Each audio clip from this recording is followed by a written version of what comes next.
il faut à tout prix qu'on ne soit pas éjecté complet de ce monde. On est déjà déclassé industriellement, on est déclassé militairement. Le danger en ce moment, c'est qu'on soit déclassé philosophiquement. Et la French Theory ne nous y aide pas, parce que la French Theory accompagne notre déclassement, parce que c'est une très mauvaise lecture de la philosophie française de l'époque justement où les Lumières sont en train de sombrer et qui essaye de survivre par deux idéologies qui sont, à mon avis, de la merde, c'est-à-dire l'idéologie du désir, avec Lyotard, et l'idéologie de la déconstruction, avec, comment dirais-je, Derrida. Hein. Et tu vois, là, je t'ai quand même articulé la question philosophique, ça va pas toucher énormément de monde, mais mon idée à moi, c'est qu'il faut qu'on reste dans la course, tu vois, nous petits Français. Et on doit, et en ce moment se pose la question du déclassement de la France. Et ce déclassement s'opère aussi sur l'idéologie, parce que ce dialogue lumière sombre, woke, cancel, est en train de nous sortir totalement du jeu. Et moi, je dis, j'ai écrit Comprendre l'Empire, j'ai écrit Comprendre l'époque, et je suis dans le game, tu vois, je suis dans le game. Et Peter Thiel, quelque part, quand il parle de René Girard, c'est-à-dire d'anthropologie chrétienne, et qui pose la question du diable potentiel que peut être Palantir, je me pose ces questions et j'y réponds dans la fin de Comprendre l'époque, pourquoi l'égalité. Voilà. Pour continuer à faire ces articulations, en tout cas, on voit un Alain en forme, et je vois, c'est ce que les gens disent. Mais moi, je te dis, je ne peux supporter mon extrême solitude, mon extrême déclassement et mon extrême précarité que par l'esprit. Tu vois, t'imagines bien que là, en ce moment, je ne me pose aucune question d'extradition, de survie, alors qu'effectivement, dès que je vais retourner au silence de ma solitude, le danger, c'est d'être assailli par ces questions.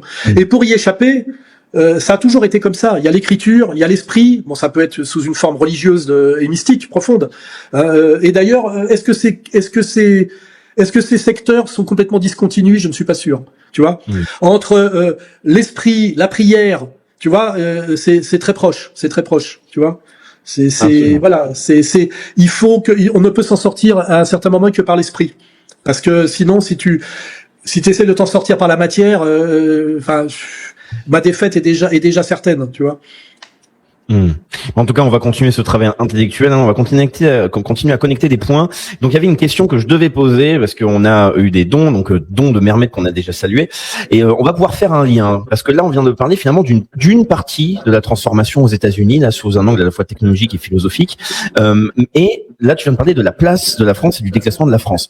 Mais la question là de Mermet, je pense qu'on peut en faire un lien. C'est, peut-on espérer un renouveau européen, renouveau entre guillemets, au vu du fiasco Netanyahou-Trump? Et donc, la question plus large, c'est là, s'il y a une transformation actuelle très précise, déjà plutôt bien identifiée, je pense aujourd'hui, aux États-Unis, est-ce qu'il y a une sorte de renouveau européen de par la conjoncture actuelle, que ce soit les conflits géopolitiques, les tensions économiques, et surtout aussi une transformation idéologique où il y a encore des traces de wokisme, mais on peut sentir une sorte de vent identitaire qui arrive aussi en Europe de par l'Est? Eh ben, ça s'appelle l'espoir continental. C'est que si l'Iran gagne sa guerre simplement en tenant, aidé discrètement par les Chinois, les Russes, les Pakistanais aussi d'ailleurs, je crois. Si la victoire est continentale, nous avons notre place. Mais ça veut dire, Paris, Berlin, Moscou, Ankara, tu vois ce que je veux dire? Ça existe, cette continuité. Ça s'appelle la continuité continentale. Et c'est aussi une totalité civilisationnelle. Nous pouvons dialoguer. C'est pour ça que moi, j'ai jamais cru au choc de civilisation. Le choc de civilisation qui prétend que c'est un combat entre chrétienté et islam, en mettant ensemble protestants et catholiques, et dans l'islam en ne faisant aucune nuance entre takfirisme saoudien, notamment, comment dirais-je, chiisme iranien, est une escroquerie néoconservatrice, qui a beaucoup à voir avec des stratégies qui nous remonteraient à Léo Strauss, disons des néoconservatrices, qui est une fausse analyse qui amène finalement à l'adhésion et à la soumission de crétins comme Conversano. Tu vois, même si je descends de 3 étages. En réalité, si à un moment donné il y a un vrai combat au géopolitique, c'est ce vrai combat continental contre thalassocratique, le monde de la mer, qui est nécessairement un monde de piraterie et de non-respect des frontières. C'est de Benoît était bon pour l'exprimer. Le monde thalassocratique est un monde de piraterie, comment dirais-je, structurelle, puisque il n'y a pas de frontière dans la mer, tu vois. C'est par définition. Alors que dès qu'on est dans le continental, la frontière est une question centrale. Là, c'est chez moi, là, c'est chez toi. Il y a une montagne, il y a un fleuve.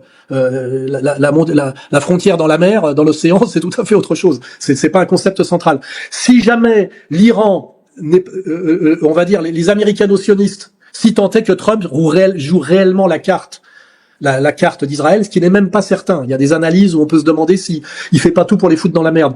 Mais c'est très compliqué de comprendre Trump aujourd'hui, de comprendre est-ce que l'Amérique veut un atterrissage en douceur et une doctrine Monroe en acceptant un nouveau partage du monde, tu sais, avec trois zones circonscrites, ce qui veut dire qu'elle laisserait l'Ukraine à la Russie et Taïwan à la Chine, ou est-ce qu'on est dans cette séquence où Trump, ayant renoncé à cet atterrissage en douceur qui était en fait le contenu objectif de sa campagne pour se faire élire, qui était d'ailleurs logique de dire je veux le contrôle du Canada, je veux le contrôle du Mexique, je veux le contrôle du canal de Panama, et je demande aux Chinois de ne pas essayer de prendre le contrôle du continent sud-américain. C'est ça le message. Hein.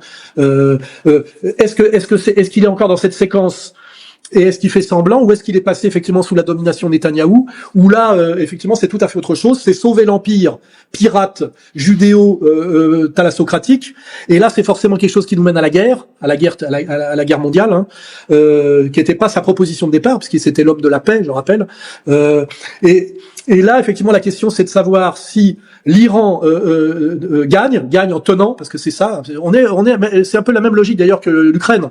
La Russie mène une guerre d'attrition et l'Iran, quelque part, mène une guerre d'attrition inversée, c'est-à-dire il faut qu'elle tienne. Il faut que l'Amérique épuise ses ressources, et ces ressources d'ailleurs qui, quand elles s'épuisent en Iran, ne peuvent plus aller à Israël, puisque je rappelle qu'Israël n'a aucune existence si elle perd le contrôle de l'Amérique. Elle domine l'Amérique, mais c'est l'Amérique qui fournit les armes. Voilà.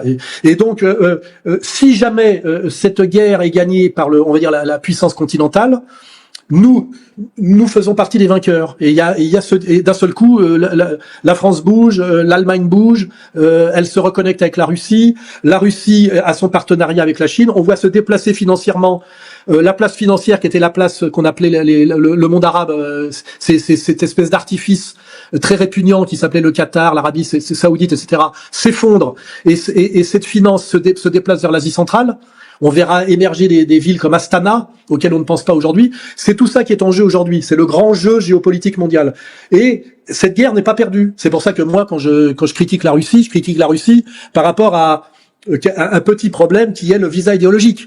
Mais je n'ai pas du tout changé de vision. Et je pense que la France fait partie est un combattant continental fondamental. Il l'a toujours été d'ailleurs, avec justement des alliances qu'on peut estimer contre-intuitives quand on a une vision de la France soumise à l'atlantisme. Paul-Marie Couteau est très bon là-dessus et explique bien que c'est la vision de De Gaulle, qui savait que la Russie était un partenaire, même l'URSS, et qui savait que notre pire ennemi était l'alliance anglo-américaine. Il avait parfaitement compris tout ça. C'est pour ça que moi je suis un très grand, je respecte énormément De Gaulle pour ça. Et on reste, et je vous dis, le plus grand piège, c'est de croire au choc de civilisation, parce que le choc de civilisation nous soumet de fait immédiatement à nos dominants judéo-protestants anglo-saxons, qui sont nos pires ennemis en réalité si on croit que la France a une existence, je dirais une vraie existence, et cette existence c'est l'universalisme français. Cette proposition universelle que fait la France au monde et qui est, je le dis, des universaux, il y en a pas 36, hein, dans Comprendre l'époque, je l'explique. Il y a l'universel chrétien, auquel répond l'universel musulman en l'imitant, l'universel du marché, son opposé qui est l'universel du communisme, et celui qui s'oppose à l'universel du marché sans le contredire fondamentalement, c'est l'universalisme français, qui est le marché généreux, je dirais, le marché avec sa dimension sociale, voilà. Et moi, je suis un patriote français, je refuse la disparition de la France, je refuse son déclassement terminal, et j'estime que tous les types à la Rochdy, à la Conversano sont des traîtres, parce que simplement ils n'ont pas. Alors Rochdy, je pense que c'est par clientélisme, et Conversano, c'est parce qu'il n'a pas le niveau. Mais je pense que quiconque se positionne en tant que Français en validant le choc de civilisation est un cocu, et un traître, un cocu qui s'ignore, et un traître par faiblesse. Sur ce point-là, pour les défendre un peu parce qu'ils ne sont pas là. Enfin, en tout cas, je salue surtout Julien que je connais. Bien, Julien, et c'est un ancien, plus qu'un ancien camarade, hein, c'est un ancien professeur. Oui, non mais voilà, et même son travail est intéressant et toi-même tu le dis. Voilà. Moi, j'ai son livre qui sont les Blancs. Je l'ai trouvé très intéressant. Le problème, c'est qu'à la fin, il finit toujours sur les Blancs sont juifs et je leur tends la main. Or, il n'a pas les moyens de tendre la main. C'est une petite caricature, mais en tout cas, Alain, pour rester sur ce point-là, est-ce que, parce que je comprends tout à fait cette analyse, mais là, je vais me faire un peu leur avocat, l'avocat du diable quelque part, poser une question directe. Donc là, d'accord, oui, il ne faudrait pas amener à ce choc des civilisations, cette destruction de la France, etc. D'accord. Mais est-ce que ce n'est pas un vœu pieux face à la réalité du mouvement actuel de l'histoire, que ce soit la conjoncture diplomatique, militaire. Là, on voit qu'il y a une réorganisation même à l'échelle européenne. D'ailleurs, je pense que c'est plutôt ça le pari, surtout de Julien, là où je pense que Conversano a une vision. Excuse-moi le vœu pieux, je te coupe tout de suite. Je veux juste terminer, Alain. Je veux juste terminer sur ce point-là. De comprendre que notre intérêt est d'être proche, par amis, d'être complémentaire de la Russie sur le plan produits finis, matières premières, et que l'Allemagne doit participer à cette chose-là, ça c'est pas un vieux pieux, c'est qu'il est absolument anormal aujourd'hui que nous soyons pro-ukrainiens et anti-russes. Ça se limite. Rien que quand t'as dit ça, tout le reste vient avec. Normalement, notre intérêt objectif, qui est un intérêt continental, qui est un intérêt civilisationnel, qui est un intérêt idéologico-religieux et qui est un intérêt sur le plan des rapports de production, c'est d'être, comme l'a très bien dit d'ailleurs récemment Ferry, comment il s'appelle, Ferry, c'est ça, c'est pas Jules Ferry l'autre, c'est il a dit tout est mensonge sur la guerre russo-ukrainienne, et normalement nous devons dans ce conflit souhaiter la fin de ce conflit et être pro-russe et espérer d'ailleurs que l'Ukraine échappe au bandérisme, qui est une autodestruction de l'Ukraine, un sacrifice de l'Ukraine. Donc moi toi tu penses souvent à mon avis à l'invasion des racailles, à l'islam, non, parce que j'ai même pas terminé mon propos là. Aux migrants, etc. Mais moi je dis simplement, l'alliance continentale, la réalité continentale nous impose, en tant que Français, pour le plus grand bien de la France, une relation apaisée d'échange avec l'Allemagne et la Russie. Paris, Berlin, Moscou, Ankara. Paris, Berlin, Moscou, Ankara.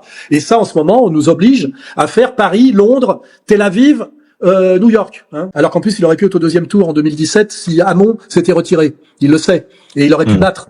Il aurait pu battre. Et ça, il sait que ces mecs, ses potes là, avec qui il se tutoyait, hein, les Julien Drey, lui ont fait rater son échéance historique. Et lui maintenant il se venge en disant je reste le maître de mes 12% ou 15%. T'es très au-dessus de 5%, t'es riche au sens tu gères ta secte. Et Mélenchon, c'est pour ça que moi il me gêne pas.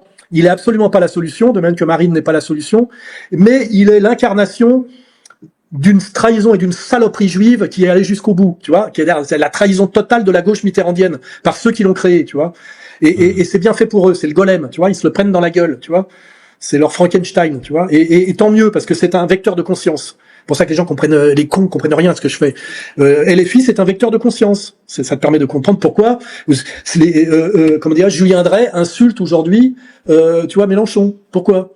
Parce que voilà, il faut continuer à articuler la logique des choses.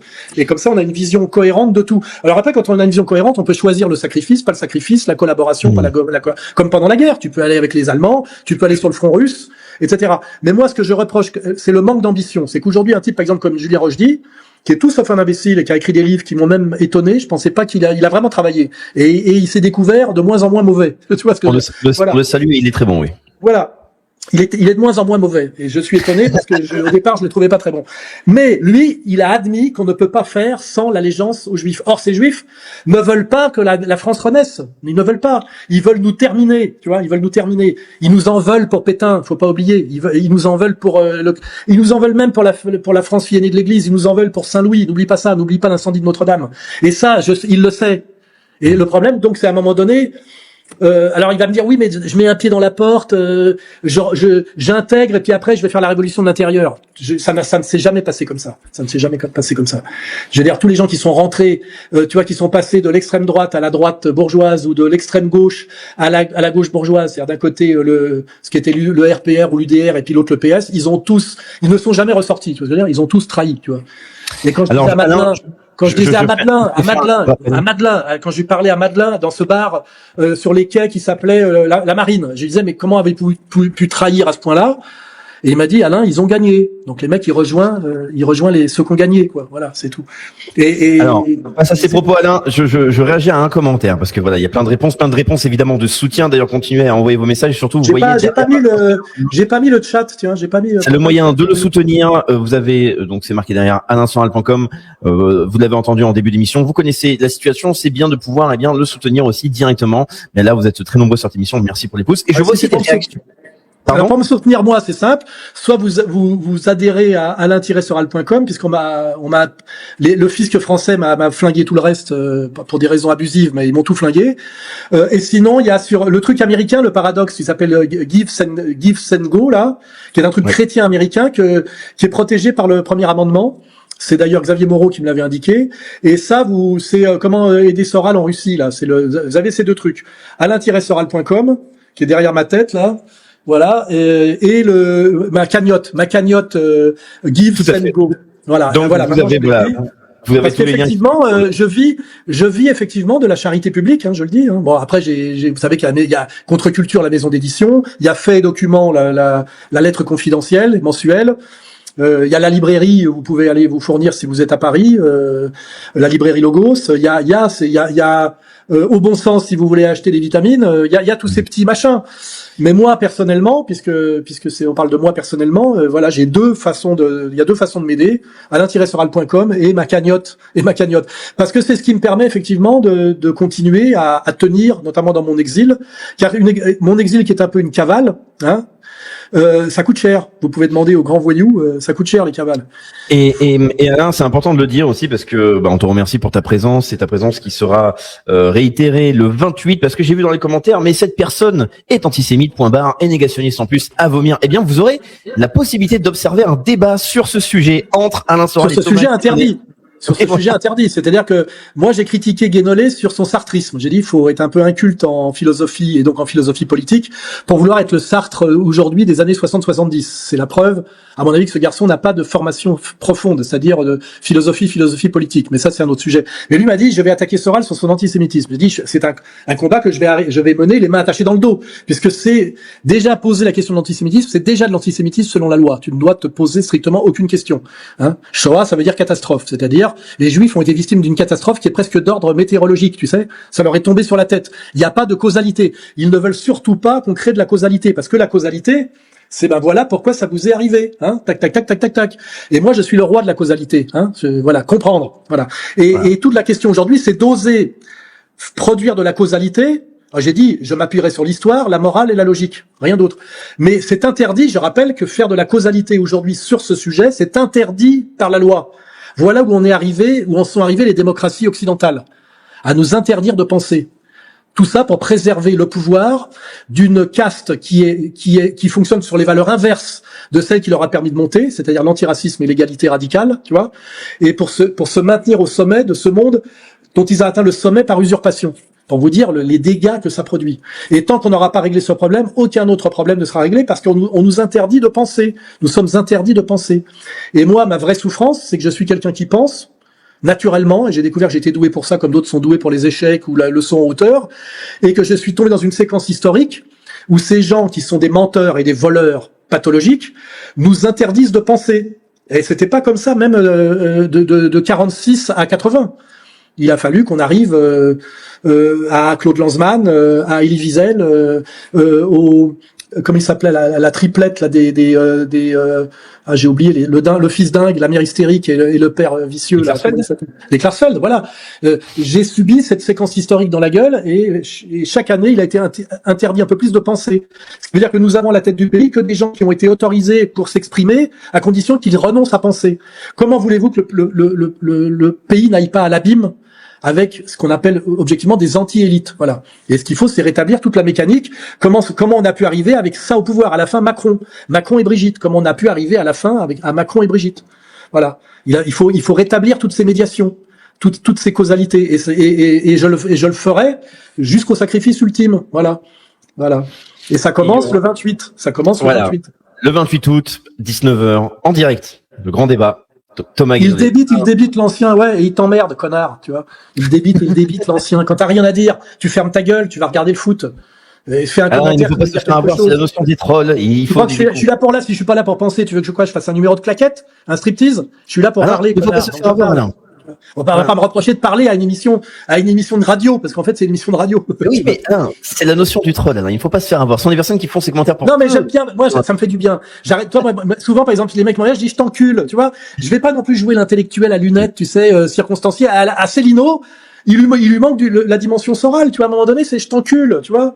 Il y a pas de débat puisque t'es interdit de penser. Tout est verrouillé. Il y a la police qui frappe à la porte. La seule chose que je peux faire, c'est ça, tu vois. C'est ce que fait Dieudonné. J'espère que c'est ce que va faire Lalanne, piloté par Dieudonné. Vous avez interdit tout débat intelligent. Vous avez détruit toutes les intelligences. Vous avez disqualifié tous les cerveaux. Vous avez volé toutes les places. Vous avez mis que des usurpateurs en place. Tous vos acteurs sont nuls. Vos cerveaux sont pas des cerveaux. J'ai pas besoin de Cyrulnik pour penser ce qu'on appelle la résilience. C'est un usurpateur, il a jamais rien pensé du tout. Chaque année, il rajoute une ligne à son CV. On est face à des escrocs professionnels, voilà. Donc moi, quand ces escrocs professionnels commencent à m'emmerder en me traitant de nazi, d'antisémite, je peux pas être nazi, au mieux je peux être néo-nazi. Parce que nazi, c'est pas possible, je suis né en 58, connard, tu vois. Donc moi, à un moment donné, face à ces types qui sont d'une vulgarité, tu sais, comment il s'appelle l'autre là, le plus vulgaire de tous là, qui se fait mousser en ce moment, qui avait une agence de com, qui s'appelait un intellectuel qui avait une agence de non, com. pas un intellectuel, un communicationnard Tapiro, c'est ça, Tapiro, non? Ah oui, il y a Tapiro. Qui fêtait l'anniversaire de sa femme en allant se faire, je sais pas, se taper un travelot bois de Boulogne. Tu sais pas si tu vois Tapiro. Moi, tu vois Tapiro, je lui dis, je t'encule, Tapiro, je t'encule. Tu vois, il y a pas de discussion à avoir avec toi. T'es pas au niveau à aucun moment. Tu symbolises la vulgarité et l'illégitimité totale. On devrait te déchoir de ta nationalité française. C'est ce que tu mérites. Or, pour l'instant, c'est moi qui peux plus mettre les pieds dans mon pays. Tu vois, à un moment donné, il faut oser le gros mot, tu vois. Il faut oser le gros mot. Je veux dire, c'est pas, on va pas. Moi, je veux bien discuter avec Guénolé parce que on s'est mis d'accord que ça serait un vrai débat, et puis parce que je le trouve émouvant, le mec. Je le trouve émouvant. Il essaye, tout en étant sur la flottille de Gaza, tu sais, de lutter contre l'antisémitisme. Je sais pas si tu vois quand même les problèmes que ça doit poser de lutter contre l'antisémitisme tout en te faisant traiter d'antisémite et pratiquement cogné par les mecs que tu essayes de défendre. Je sais pas si tu vois quand même la dimension héroïque ou schizophrénique ou même comique, tu sais. Tu sais, c'est défendre un type qui te passe à tabac, tu vois. C'est ça la réalité de Guénolé. C'est pour ça que j'ai pas du tout d'envie de le martyriser, tu vois. Le mec, il est déjà dans une position assez sacrificielle, tu vois, qui est une autre position sacrificielle que la mienne, tu vois. Mais justement, Alain, donc là, on a Guénolé. Il y avait déjà eu un échange avec Fabrice Divisio qui avait été réalisé. Ensuite, un débat avec Serge Federbusch. Maintenant, Guénolé, bon, une personne s'est désistée, une femme qui avait voulu apparaître aussi. Est-ce que ça va être peut-être, Alain, là, on dirait qu'il y a un début d'une série. Est-ce que tu penses que en cette année, fin d'année, peut-être même en 2027, ça va être une année où, avec malgré la distance, tu vas être défié de plus en plus. Est-ce que ça alors, je vais te dire un truc. Moi, ça fait des années en secret, et sans d'ailleurs jamais les balancer pour pas leur faire de tort, parce que je suis un être moral et que je pense que c'est très important, jamais confondre le privé et le public. C'est-à-dire les échanges épistolaires, etc. J'ai jamais diffusé de courrier, etc. Mais j'ai toujours discuté avec des intellectuels juifs, des rabbins, des avocats. Tu vois, souvent c'est soit des avocats, soit des rabbins, et des discussions très intéressantes. Tu vois. J'avais sorti l'anecdote que même Rav von Chaya m'avait envoyé un de ses émirs pour me dire qu'il y avait beaucoup de respect pour moi. Parce que moi, je suis pas un débile qui comprend rien et un lèche-cul qui a tout compris mais qui obéit. Je suis identifié comme un mec qui réellement fait face. Et quelque part, de temps en temps, il y a certains qui trouvent que c'est une position finalement plus honorable, que soit plus honorable ou plus respectable que de se soumettre ou de ne rien comprendre. Parce que moi je pense que le juif, le truc qu'il déteste le plus, c'est le con de gauche qui lui dit « Vous avez tellement souffert, heureusement que je suis là pour vous protéger. » Le mec il dit « Pauvre petit con, je suis le peuple élu, ma terre m'est promise. T'es une merde, qu'est-ce que tu crois ?» T'as rien compris, tu vois, il méprise absolument. Tu vois, il y a pas plus méprisé que le gauchiste philosémite par un juif. Je le sais parce que voilà. En plus ils me l'ont confirmé, tu vois, quand ils ont voulu me racheter. Qu'est-ce que tu fais avec ces cons, tu vois? Je dis non, mais moi je suis pas avec eux. Ce qui m'intéresse c'est l'exactitude, comme disait le professeur. Et moi je chevauche les idées. Et une idée en entraîne une autre. Et il n'y a pas d'affect, tu vois. C'est voilà. Enfin bon, je sors de cette parenthèse. Et Et je dialogue depuis toujours avec des juifs. Et là, je vois que la petite, comment elle s'appelle là? J'ai complètement oublié son prénom, je suis désolé. La petite Shohana Seban, tu vois, qui est une petite juive française issue, je crois, d'un milieu un peu populaire, donc il a dû se choper la racaille ethnique dans la gueule et toute cette merde, et qui elle s'en est sortie par les études, etc. Je comprends son cheminement. Tu vois ce que je veux dire? Il faut comprendre l'autre, c'est très important. Et pour ça, alors on nous dit Shannon dans le chat, vraiment. Je comprends qu'avec son jeune âge, etc., elle comprend pas qui je suis et de quoi je parle. Elle peut pas. Elle voit effectivement sa petite situation de juive de banlieue, née dans les années 2000 ou 90 plutôt. Ouais, 90, etc. Je comprends. Après, le problème, c'est qu'il faudrait. Alors, elle voulait dialoguer avec moi, ce qui est pas une mauvaise démarche. Parce que soit tu penses que Soral est fou ou que Soral est nazi et que ce qu'il veut c'est voir des morts, tu vois, comme les juifs qui jouissent d'aller regarder les Gazaouis se faire massacrer, tu sais, en achetant des bouteilles de coca, c'est tout ça eux le font. Mais les autres se disent bon, Soral, c'est ce que m'avait dit une autre intéressante dont je dirais pas le nom, mais qui était une juive antiféministe intéressante et qui voulait dialoguer avec moi. Elle m'avait dit t'es tout sauf un con. Si tu penses que tu penses, c'est que tu dois avoir des raisons. J'aimerais les comprendre. Voilà. Et là, il y a un début de dialogue. Et on voit bien qu'il y a cette volonté de dialoguer, soit par stratégie, genre Soral est incontournable. On a essayé de le détruire, on a essayé de le tuer, on a essayé de le disqualifier, on a essayé de l'humilier, on a essayé de le racheter. Ils ont tout essayé, me ridiculiser, me racheter. Ils m'ont mis tout dans la gueule, tout. Bon, ils m'ont pas tué évidemment pour l'instant. Et à chaque fois, je me suis renforcé. En réalité, à chaque fois, je me suis renforcé. Voilà. Et à Maurice, ils se disent, il faudrait peut-être finalement qu'on discute avec lui. Alors, il y en a qui doivent se dire ça, comme à l'époque, le rabbin Corsia. À l'époque, voulait discuter avec Dieudonné, parce que j'ai vécu toute cette époque Dieudonné, comment les Juifs, qui sont les maîtres de tout, se servaient des associations antillaises, tu sais, c'est la minorité des minorités qui gère toutes les minorités, tu vois. Et au début, ils essayaient de calmer Dieudonné, de le récupérer, de lui envoyer des émissaires, et comme j'étais à côté de lui, j'ai vu tout le je sais tout comment cela fonctionne, tu vois. Et puis Diodo est resté intraitable. Et puis voilà, à la fin ils se sont dit bon, on va le massacrer. Et t'as vu tous les jours. Et ils se servent pour ça de la République française, de la loi républicaine. C'est ça qui est dégueulasse. C'est pas eux-mêmes qui font le boulot. Ils se servent des comment ça s'appelle, de ces fonctionnaires d'État dégueulasses là, qui ont renoncé à tout ce qui devrait être normalement leur mission, des préfets. Tu vois, ils se servent des préfets. C'est ça pour moi, j'ai dit, ce qui me dégoûte le plus, c'est pas le pouvoir juif, c'est la soumission goy qui permet ce pouvoir. Car il suffirait juste de se tenir correctement et de refuser certains pactes et certaines allégeances pour que ce pouvoir n'existe pas, ou qu'il soit réduit à ce qu'il devrait être, c'est-à-dire un pouvoir communautaire, parfaitement identifié, comme il y a un lobby breton, même le lobby arménien, etc., ou le lobby libanais à l'époque, tu vois. Je demande rien de plus, moi, tu vois, que ça redevienne. Ces gens sont doués pour les affaires, ça peut même être utile. C'est ils ont le goût du capital risque, très bien. Mais le problème, c'est qu'ils sont allés bien au-delà. Et il faudrait les ramener à quelque chose où ils redeviendraient, comment dirais-je, positif pour la société globale, tu vois. Et c'est jouable.